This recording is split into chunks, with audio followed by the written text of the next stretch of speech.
Dans les grands changements que les visiteurs pourront découvrir le 16 novembre, on a beaucoup plus de lumière déjà à l'intérieur du musée,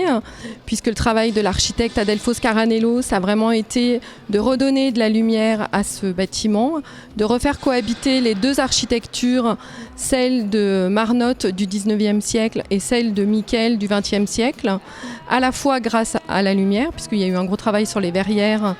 dans le musée, mais aussi sur toutes les fenêtres au rez-de-chaussée qui ont été agrandies, de nouvelles ouvertures aux étages,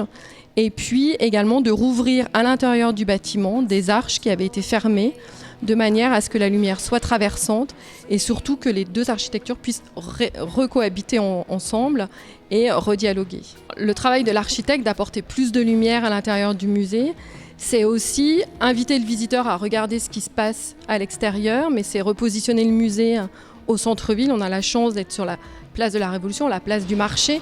où il y a une vie au quotidien qui se passe. On a récupéré 1500 mètres carrés par rapport à ce qui existait avant la fermeture du musée.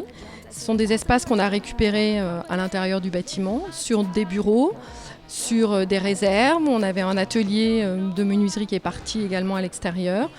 Et voilà, l'externalisation de nos réserves a permis de gagner à peu près un tiers de surface en plus. Ça permet bien évidemment d'exposer davantage de collections, d'exposer aussi nos collections dans de meilleures conditions de conservation, dans de meilleures conditions de présentation pour le visiteur. Et ça nous permet aussi d'avoir des espaces dédiés aux expositions temporaires, ce qu'on n'avait pas auparavant, puisqu'on était obligé de décrocher nos collections permanentes pour pouvoir présenter de nouvelles œuvres, ce qui, en termes de fonctionnement et de cohérence dans les parcours, était parfois un jeu un peu compliqué à gérer.